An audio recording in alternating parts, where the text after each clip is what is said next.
We will. Or you will. We will. So we can't take any action right now.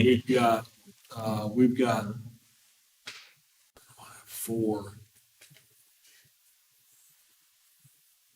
Well, we've got 4 of our official board, so. How's that? And 3 or 2 unseated.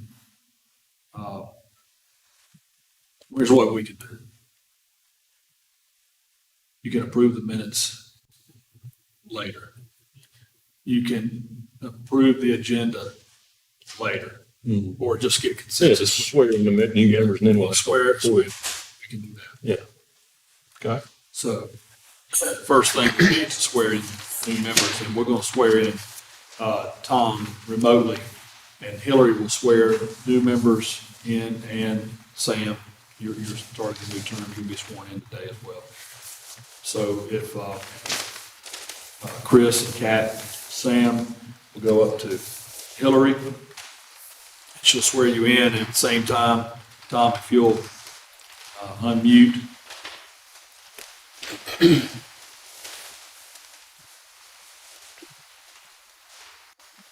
Can you hear us okay, Tom?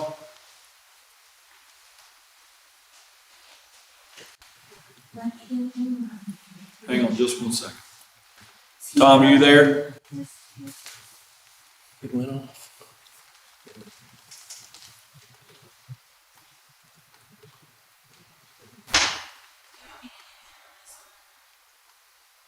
Yeah. Go ahead. I'm just gonna have, I'm gonna say, and then you just, you can make it done. That makes sense. Do solemnly swear that I will support and maintain the Constitution and laws of the United States, the Constitution and laws of the state of North Carolina, and the town of White Rock, not inconsistent therewith, and that I will faithfully discharge the duties of the town of White Rock planning board, to which I have been entrusted without fear or favor. So help me God. Thank you. Then I will be strong with the simple.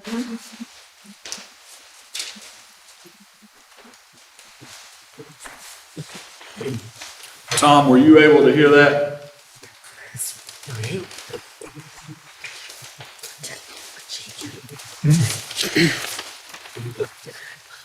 Don't think so. It's no. Just that Pedro Festival. So We'll just.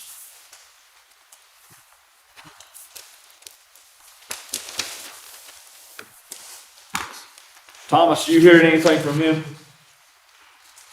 Okay. It's okay. He can be sworn in another time. We were just trying to do all. He's muted right now. Yeah, well, he went when he was unmuted. Couldn't hear either. okay, we'll jump back and do approval of the agenda. Anybody got any? I move we approve it. Mr. A second. Spade? Okay, seconded. All in favor of approving the agenda? Any opposed? So moved. Approval of the minutes from the last meeting. Are there any comments or additions? Hearing none, is there a motion to approve? Move to approve minutes. Is there a second? A second. All in favor? Any opposed? So moved. Next item is swearing in or selection of the chair and vice chair. We'll take nominations for chair at this time.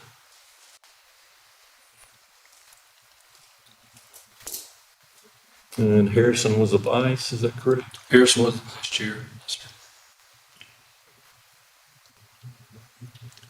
You want to be chair, Bill? I nominate Bill to be Second. Sorry, Bill. Any other nominations? Please. Hearing no further nominations, close it. And is there a motion to approve? So moved. Is there a second?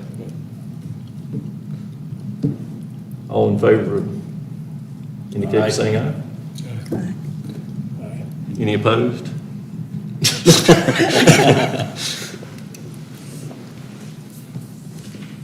And next we'll take nominations for vice chair. I say we keep Harrison. Any other nominations? Hearing none, nominations are closed. Is there a motion to approve the Harrison as vice? Pete? Second. Harrison, you out there in the opposition from you? All in favor of the motion? Aye. Any opposed?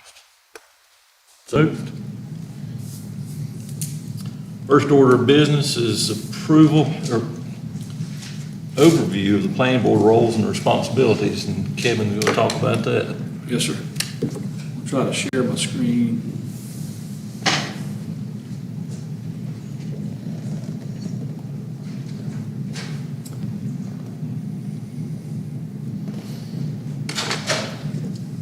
Okay.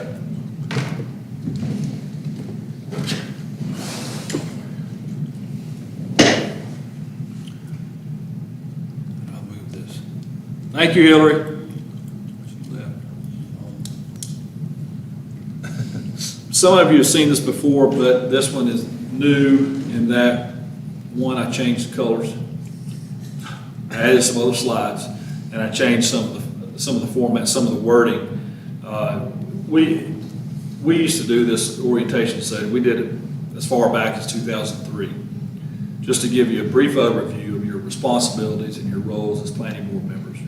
So first of all, thank you for agreeing to serve. We need people that are committed to serving in this role, and it's a very important role. We're dealing with land use decisions.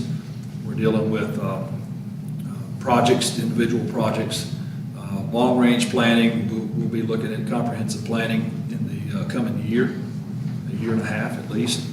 And it's a vital part of our town government and providing recommendations in an advisory capacity to our town council. Later on tonight, this afternoon, we may get into a situation where we create subcommittees. It is one of the best ways that we can operate as a small group out of this board that will meet together during the week at some point, not subject to notices or anything like that, but be able to get together, 3 or 4 of us, and meet on the fly and handle and tackle some of the issues that we're dealing with in town. And then out of that group, as a recommendation, we report back to the full board, and then they move any decisions onto the town council. So I want to run through this with you real quickly, and just stop. Don't wait till the end. Just, hey, Kevin, what do you mean by that? Just stop me in the middle of it, and we'll try to explain as we go. Okay. Maybe this one doesn't work. I'm tied into it.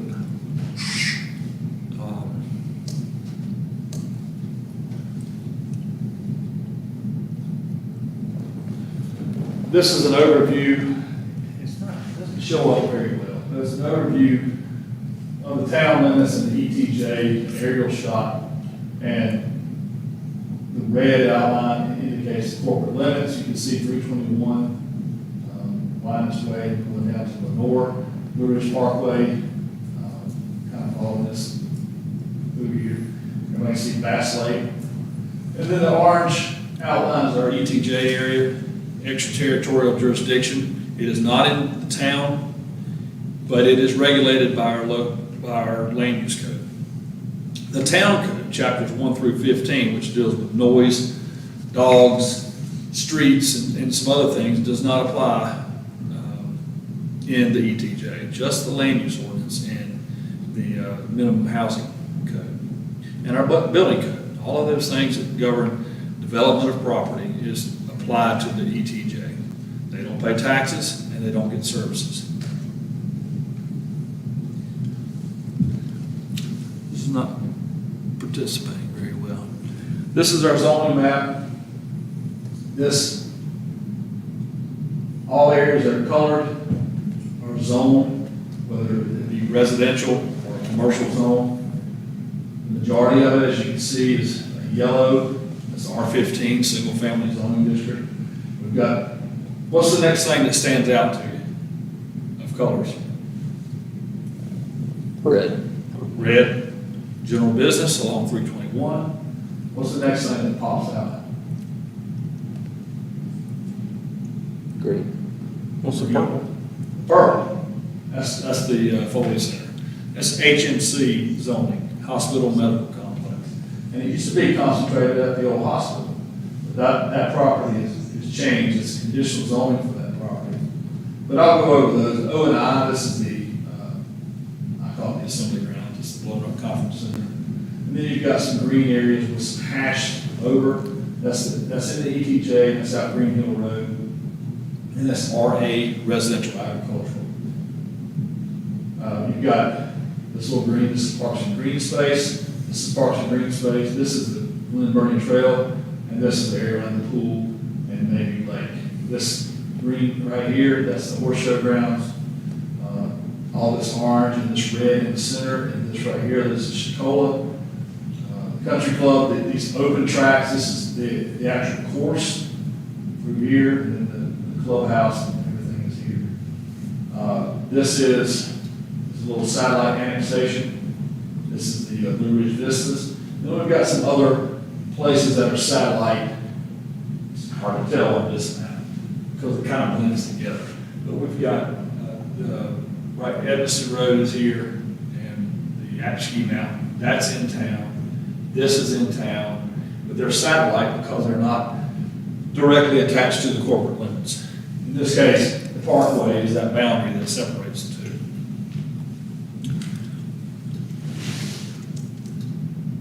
No, don't do that.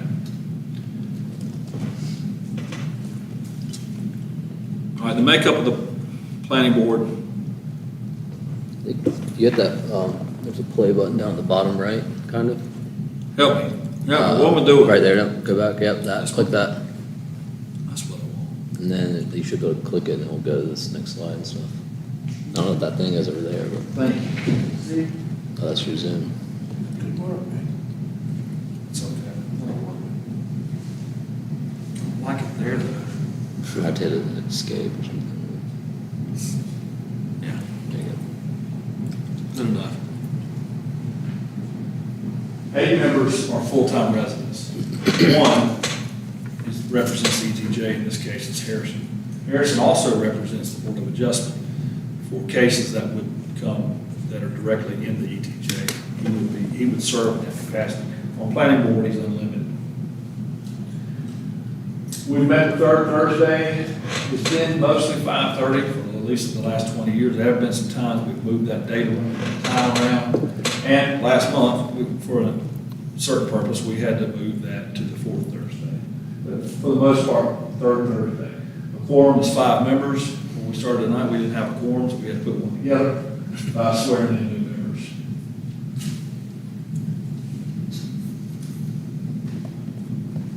Come on now, do it.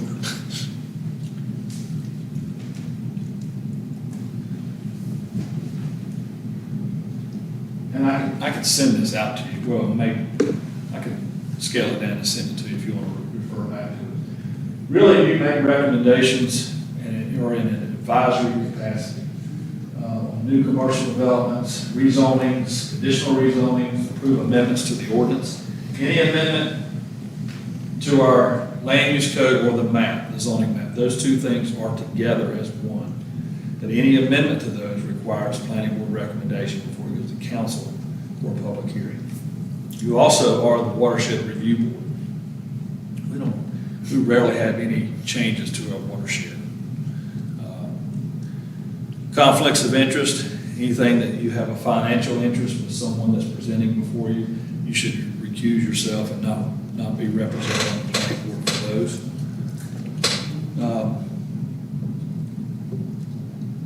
For those type of meetings, special use permit is quasi judicial. For those type of meetings, you're not strictly bound by the quasi judicial rules, but for appearance purposes, we want you to act as if you were. You know, Don't have contact with the applicant outside of the meeting.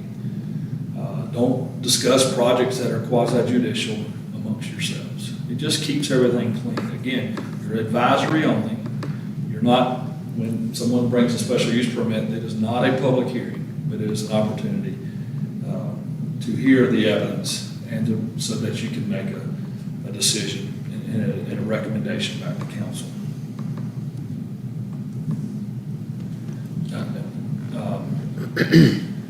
And this describes that as well.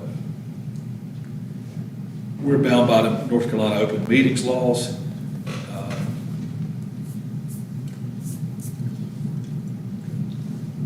I don't have the two additional copies of the comprehensive plan, but it is online and I could make copies. I just don't have any bound that are nice and neat like this.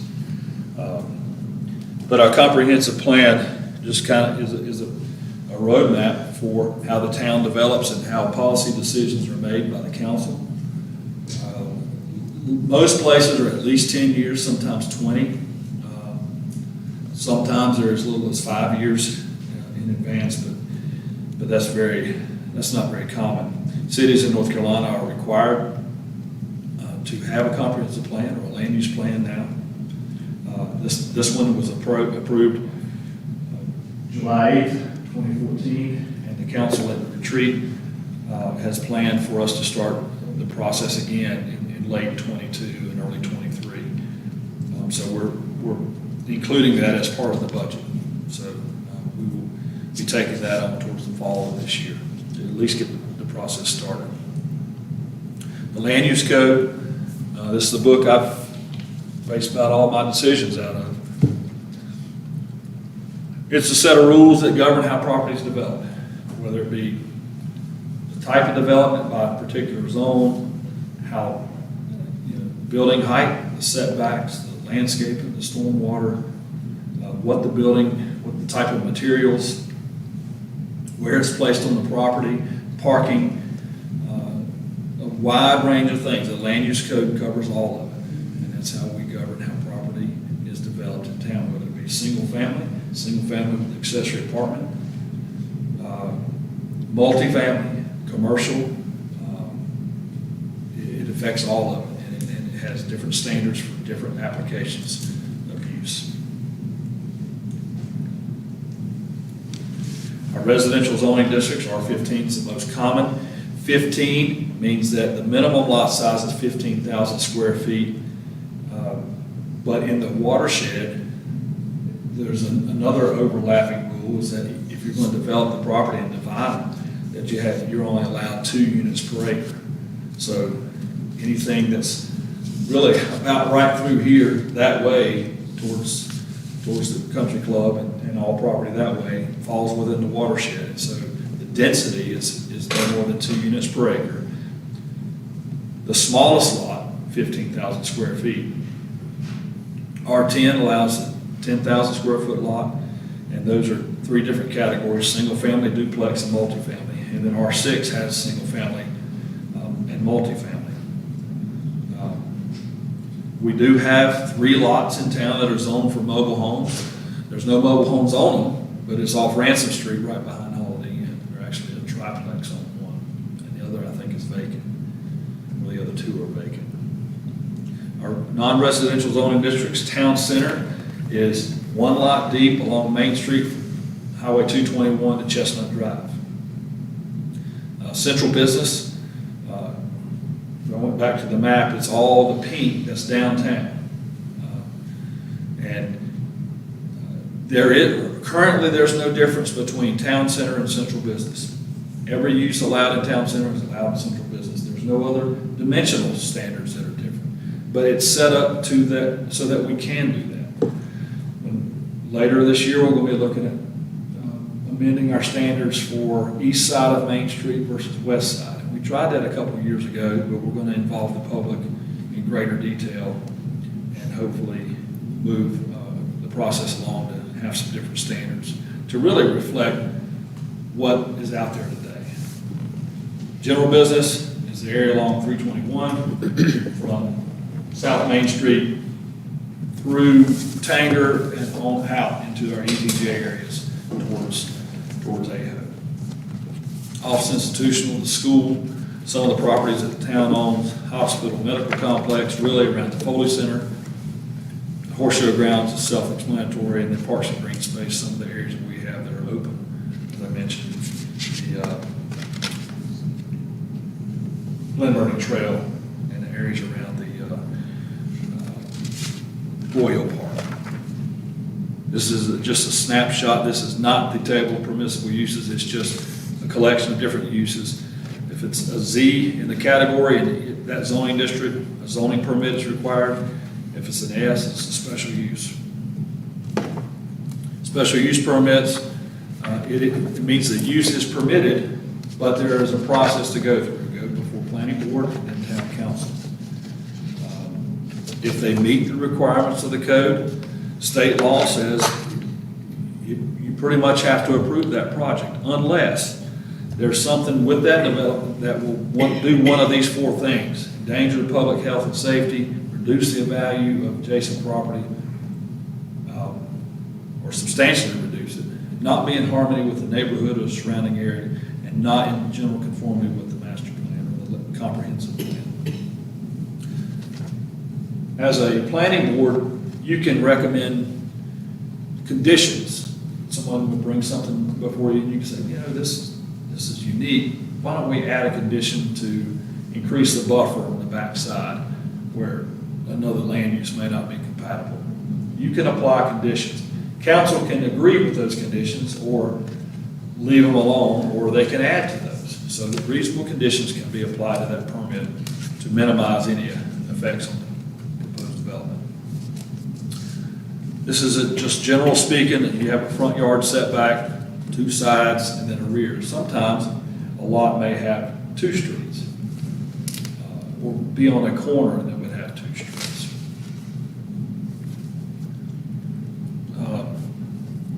We have minimum lot size, as I went over earlier, minimum lot width in R15, it's 100 feet wide. Number of units per acre, maximum. Building height in single-family district is 35 feet. It's pretty easy to have two floors, including the roof structure, in 35 feet. That's measured from the primary entrance as you walk into the front door. The backside of some of these houses are really big, but it's governed as you walk in the front door or the primary entrance to the peak of the roof.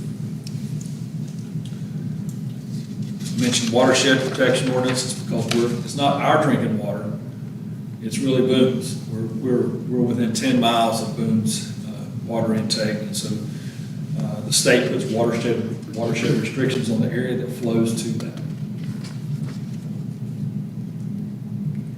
We have commercial design standards that's unique to Blow and Rock. There are other places that have them, but that's how we keep the feel and character of the town as projects come forward. We had some additional restrictions we added last year, so out on 321, we removed brick as an option for new buildings.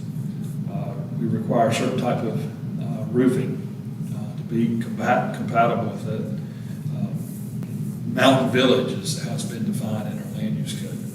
And I'll just show you a couple examples. This actually, the Tanawha Realty building was included as part of one of our attachments in the back of our land use code.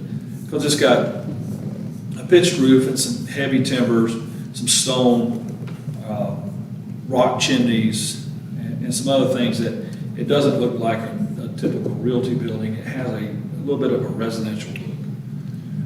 And then some other examples, just kind of before and after projects that have been approved recently, and then the final product. So this is up at Chestnut where the hospital used to be. This is viewing it on Chestnut looking out towards downtown. And then this is the same view after completion. This is the rendering for the manor. It's called the manor, right? The manor down where John Winkler completed his hotel. And then this is the finished product. This is the site with the old Blowing Rock Realty. This is the front elevation facing Main Street of what they had proposed at the time. This is a kind of a corner view of what I showed you. Same shot right there. And then this is the finished product. It matches what they proposed to do. Some of y'all were here when that was approved. This is the old Blue Ridge Hotel site. This is the hotel that Mr. Winkler proposed. And then this is the final version. And then this is the Rainy Lodge site on the corner of Morningside and Rainy and 221. This is what's proposed, and it's under construction. So, our commercial design standards, I think a lot of times set us apart. There are some things in this slide here that are not accurate anymore. There's some things I did not change. But I've said it a couple times this week as we met with some developers and people wanting to do something in town. A lot of times that use will be allowed in that district, but it comes back to what does it look like? The use is not as big an issue. Parking is an issue, but a lot of times it comes back, what is it going to look like when they're done? Does it blend in? Is it compatible with the architecture that we have in town? And I think it sets us apart. And I think that's what the people that live here, the people that make decisions, that's what they would like to see. And we're the first, our office is the first step in that. And then those projects that are coming before you, you have an opportunity to speak to it. We have minimums for pitched roofs, the colors, nature blending colors. These actual slides are out of our color chart.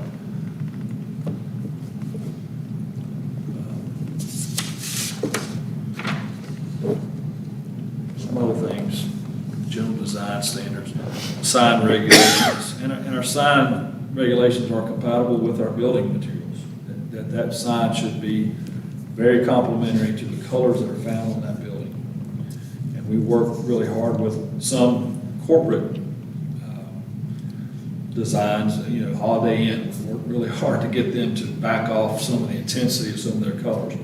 Same with Subway.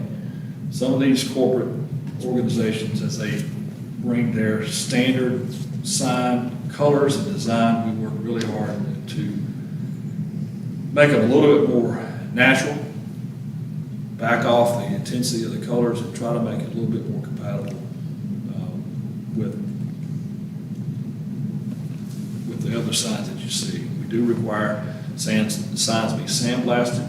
Don't have to be wood, but it has to be a wood-like product that can be sandblasted or have a relief in the background, or raised letters or routed letters, and there's got to be some variation. We have landscape standards. I mentioned the types of amendments that we have to our land use ordinance. A map amendment, whether it be rezoning or conditional rezoning, and or a text amendment. And all of those would come before you first, or a recommendation before going to council at the public hearing. Now you can ask questions. I kind of wish it still looked like that, but we had to remove some of those trees because they were at the end of their life. But I kind of miss the way the front of the park looked back then. Yeah. I think we all do. We just happened to live here when the trees had to come down. 20, 30 years from now, it'll look a lot different again. Any questions for me? Okay. Well, you got it. Everybody's good. All right. When you advertise for public hearings, does the council ask you to put planning board meeting date on it, on that notice? I do. Sometimes that's hard to do though, isn't it, with the 10 Well, to it 25 was this days? last month. Here's what I did for the country club. I put on there that a decision, I usually will put that the planning board made a recommendation and added conditions, or usually it's approval. This last one, I said a decision has not been made. As of the date of the public notice, that the planning board had not yet Yeah, made a because we've already decision. met before that notice goes out, in most cases. So you're Yes, putting on there yes, what our usually it's gonna be recommendation- that next Friday after, Yeah. like That's what I was tomorrow, thinking. I would send out, yeah, it just kinda caught us because it was a quick month. Yeah. It was the earliest that the meeting could be, March 8th. It's a short month, and we met the last week of the month, so. That doesn't always happen. But I am required to post public notice. And send mailed notice and put it in the paper.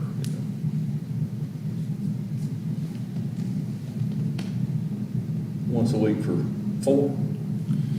Or Once a week for 2. 2? 2 week, it's not always 2 weeks. For planning board, it's not. It's just get a notice out. But for a public hearing, it's once a week, not less than 10 days, not more than 25. Yeah. Yeah.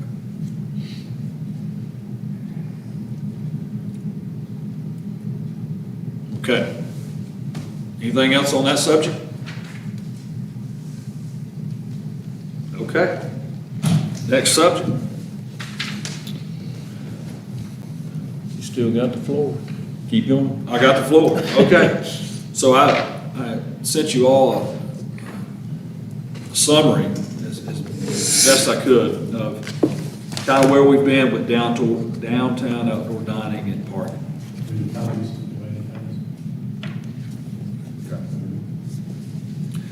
So as you know, COVID-19, the pandemic, and the ins and outs and up and down, all that we've dealt with, restaurants had to make a decision. How can we stay open and how can we do it? So we've been very flexible. We want to see restaurants thrive.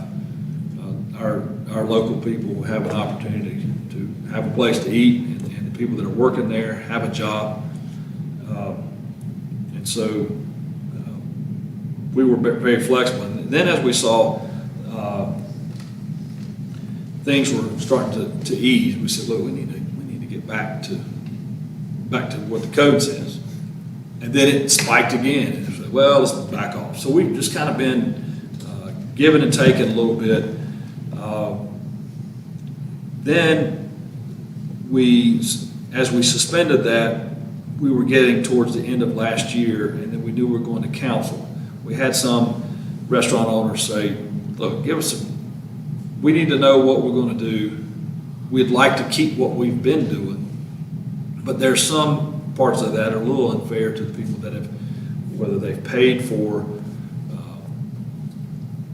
a parking space or paid into the parking fund in lieu of, or provided the parking and limited the amount of seats that they've had. There's a fairness level, and then let's take a look at it. We changed the code in 2010 to reduce the amount of parking burden for downtown properties.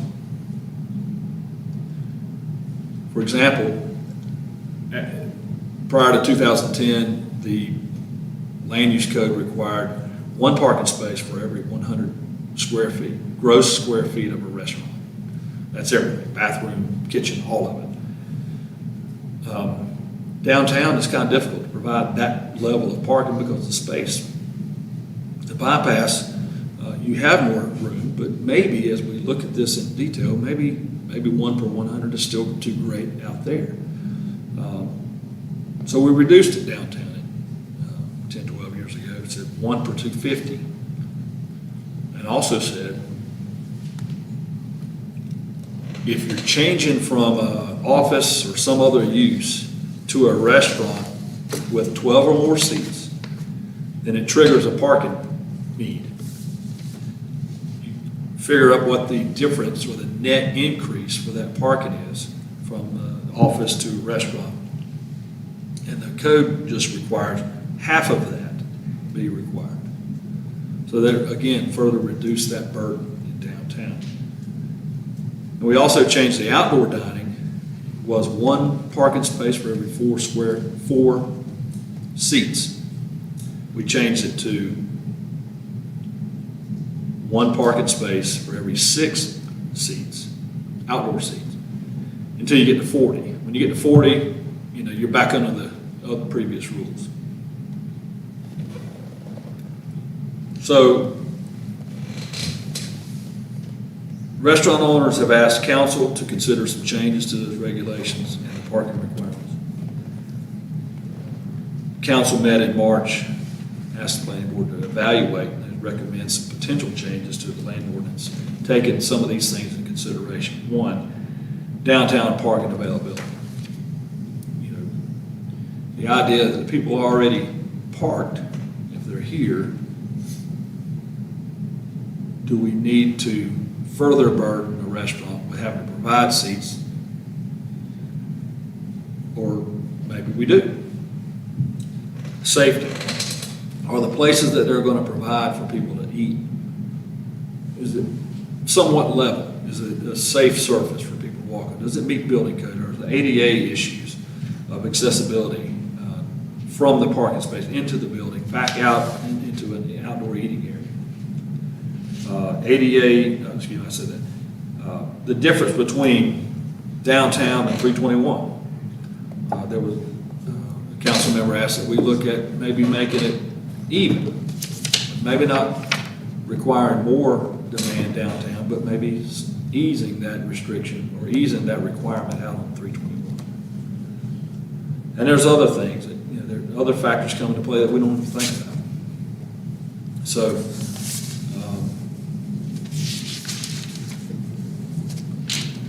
to give you an example, downtown, I highlighted it here as I discussed earlier, one parking space for every 250 square feet, one parking space for every 6 outdoor seats.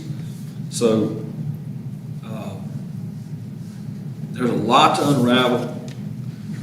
There's restaurant owners that are curious, that really want to know how we're going to do it going forward. But it's a big issue. You can't tackle it. We can't do it here tonight. So it's going to take a little bit of time, but people want to know what are we going to do going forward. And I think you can see how the people have even more so come to Blowing Rock over the last 2 years, more than what we would expect. And I could tell you 5 years ago, I would say, man, do we really need another restaurant? There's plenty. Now, I would say we probably don't have enough. What would you, Joe, you had a restaurant for a long time. True. Do we have enough restaurants? Well, we might be able to support one more. I don't know that for a fact. I do have thoughts on the parking thing. This thing where I both personally believe we should go back to what it was before the pandemic thing. I don't buy this one car per 6 seats thing, because you don't got 6 people coming in from the same table in one car. A 4-top, 2 cars. Unless you live next to each other, you're not getting in a car together and coming. I'll meet you there. And since I've been here for 40 years, we've been not fighting, we've had an issue with parking. We've actually paid outside people to come in and tell us we need more parking, tens of thousands of dollars. I think it'll make our problem worse. People, you know, for restaurant, we got six restaurants downtown. If each one brings in 4 tables, in my mind, those 4 tables are 8 parking spaces. And 8 times 6, somebody will have to help me out with that. 48. 48. Cool. Do we have 48 more parking spaces? I don't think so. I think everything was fair work the way it was. That's all I gotta say. I think- If somebody has to add a parking space, say they put in 2 more tables, and they have to add a parking space, and there's no room, can they make a contribution to the parking fund? Currently, yes, they can pay into the parking fund. And that Well, rate that's- right now is $15,000 per space. I'd like to say something to that. That's weird. Okay. That is just a I don't con think, job. I don't think that making a contribution to the parking thing is creating a parking space. That's just putting more money somewhere, but there isn't a parking space for it. Just my thought. That was established in 2005, and it went through the General Assembly to be allowed to do that. Because we recognize, here's what council was doing back in the early 2000s. For example, Jim Thurtle's building had a restaurant approved to the upper floor. I remember that. Had to have like 40 or 50 parking spaces because of the rate at that time was 1 per 100. We couldn't provide any. So they waived it. And after a while, the council said, look, we're waiving all these parking spaces. We're not getting anywhere. No, we didn't have any parking decks at the time. So they came up with, other communities have done, payment in lieu of providing a parking space. And it wasn't just for restaurants, it was for retail too. And when it was established, there was a parking fund, and that money, whatever is contributed to that money, could go to retiring debt on a parking deck. Could also go to maintenance or creating space somewhere else. And that rate, when it's first established, was $10,000. Now,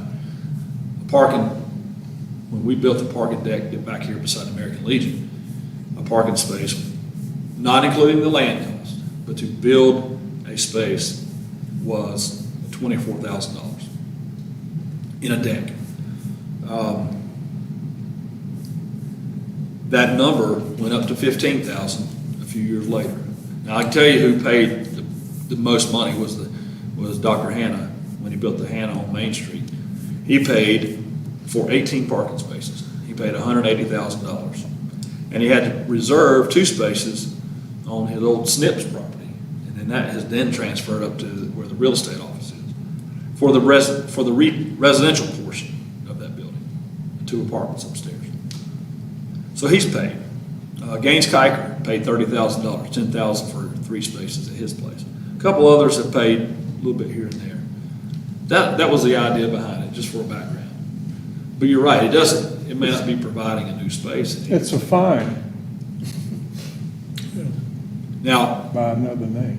a fine, Yeah, well, or they could say, we'll just won't approve your project.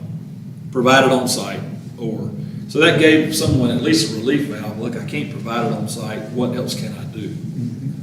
They could also provide it on a satellite space, not used for another purpose and is within a certain distance of the property.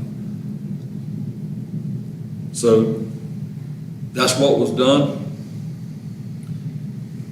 This Roger Brooks evaluation of the town said, you've got it what everybody wants.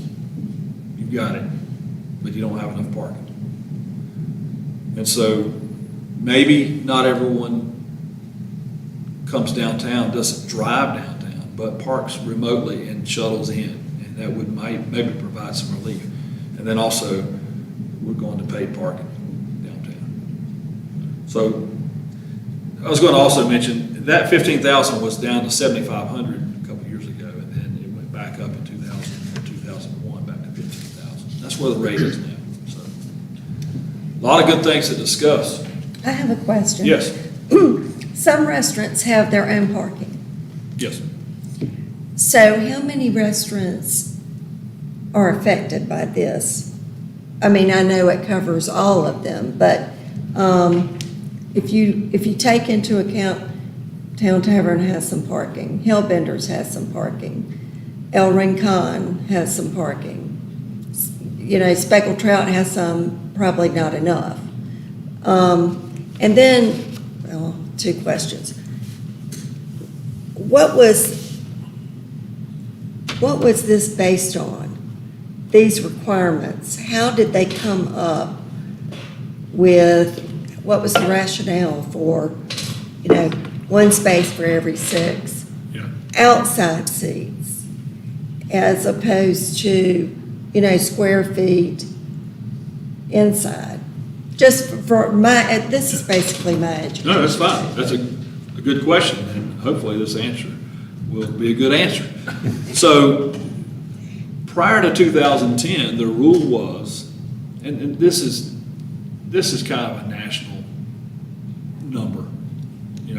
The council, the land use code back in the 80s and the 90s had a number for how much parking you're supposed to provide based on square footage of the building, based on the use.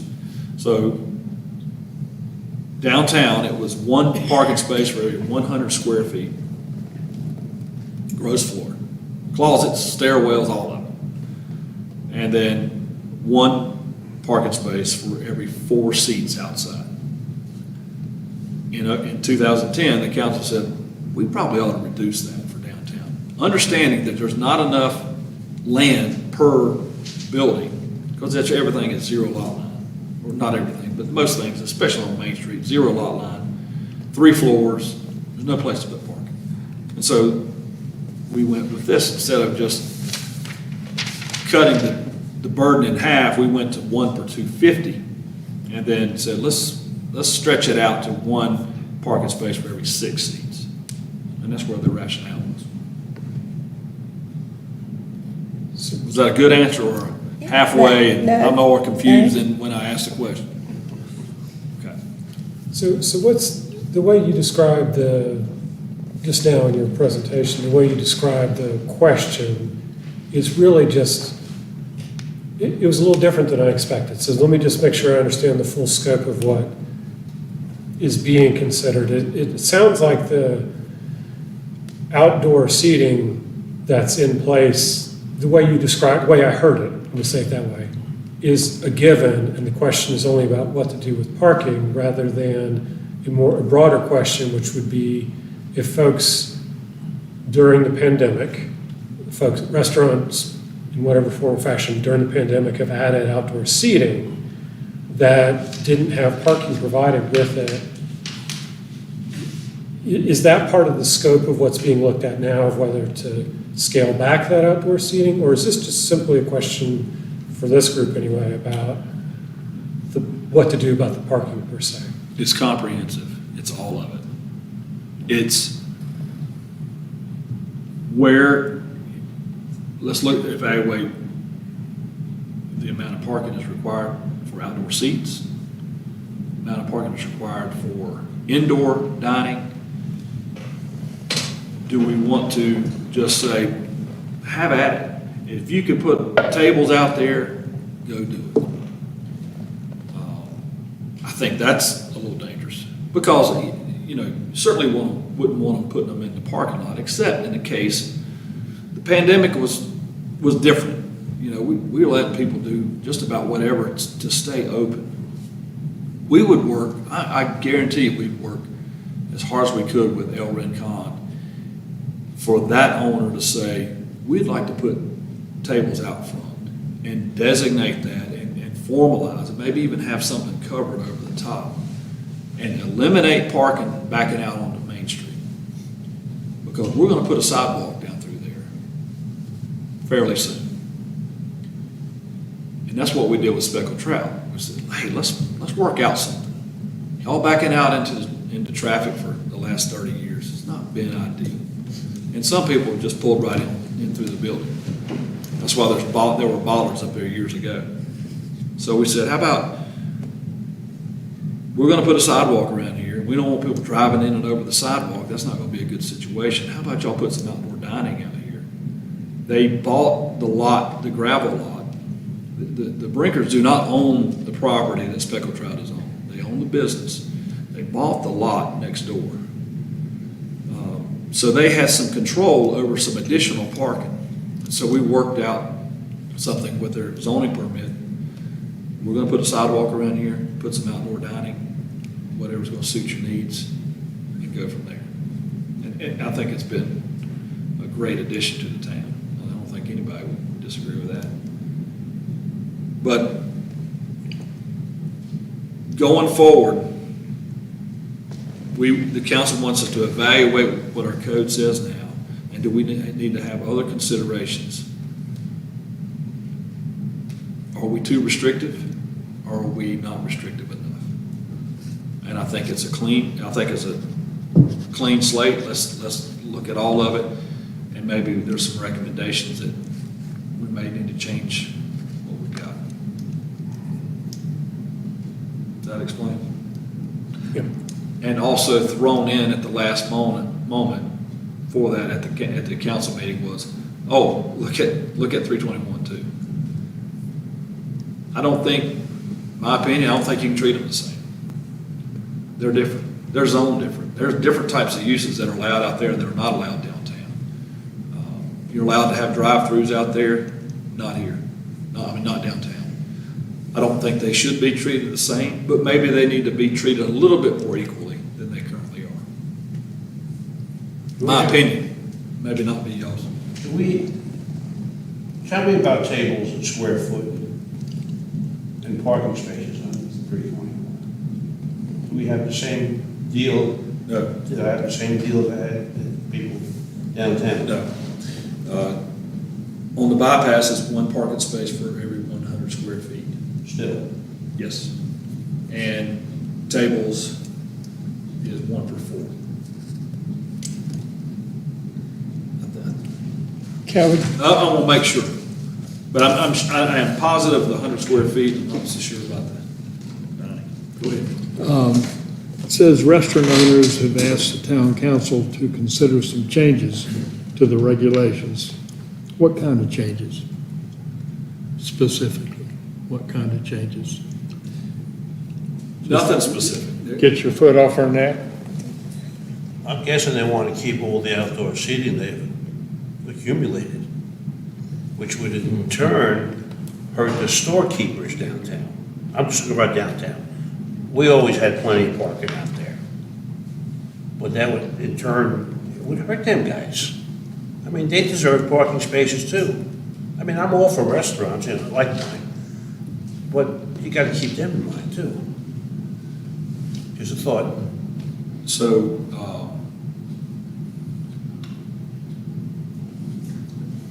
outdoor dining is the same downtown and out on the bypass. Same requirement. That's not different. It's just for indoor, it's 1 per 100 out there, 1 per 250 here. Less requirement downtown. And that's in the 250? Yes. There's 2 sections of that table. If you get into the parking section, there's 20-4 page? So,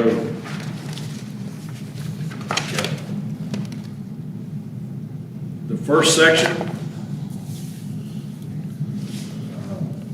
20.2, that table is for everything that's not town center central business.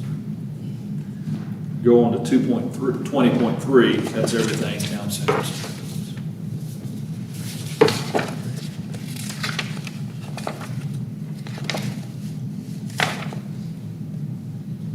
Okay. Trick, Yeah. it's a trick. Bill. I wonder now you were to separate those two out, but you already did by section. Yeah, those were done about 12 years ago. Now, this is just introductory of this subject. We're not gonna solve it tonight. But, as I mentioned when I discussed subcommittees, that's, I believe, a move in the right direction to establish a 4-person subcommittee to study it in detail. Foursome, I like it. We need 4 golfers. Joe, I'm not saying you have to be tied to a desk or tied to a table. We need to go swing away on the course, we can.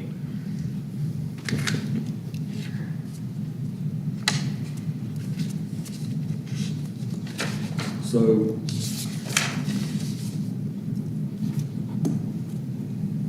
I hope I've answered your questions. It's a complex problem.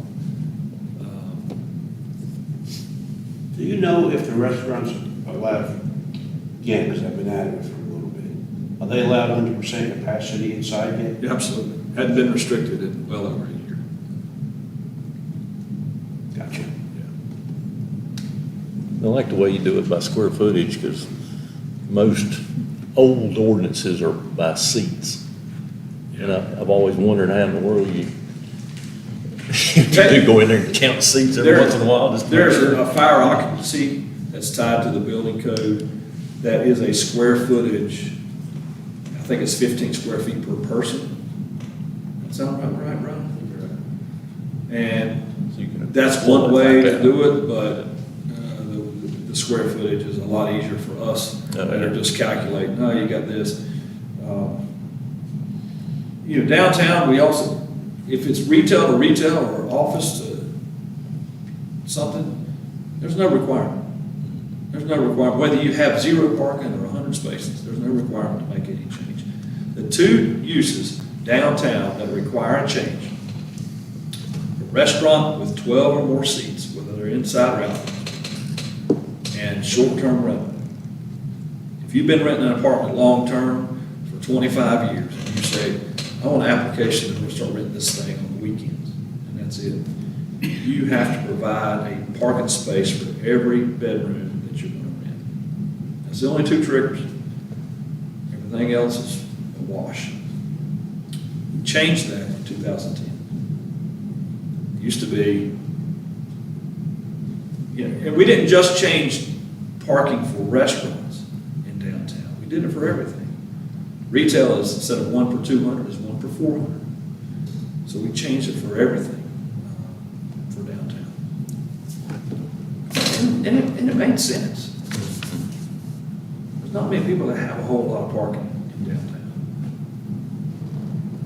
The value of the land is too high to pay it unless you're making it multi-level. That's all I have for that. If you have any other questions, otherwise, Just need to appoint a subcommittee. I think it's a good idea. Any volunteers? I'll volunteer. Chris? Joe? Huh? I'll volunteer. Okay. Okay. You got enough? Pete, Chris, That's 3. Cat?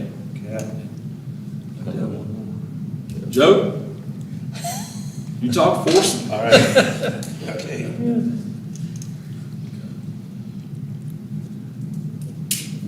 All right.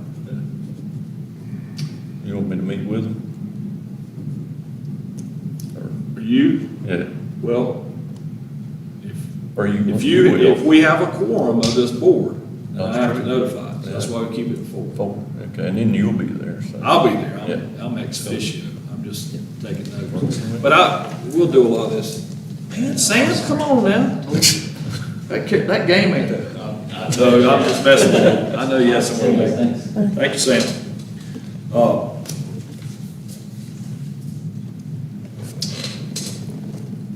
A lot of things we can do by email, but when we do get together, I'll email you, hey, what's a good date? That's kind of the way we operate. It makes it beneficial for all of you.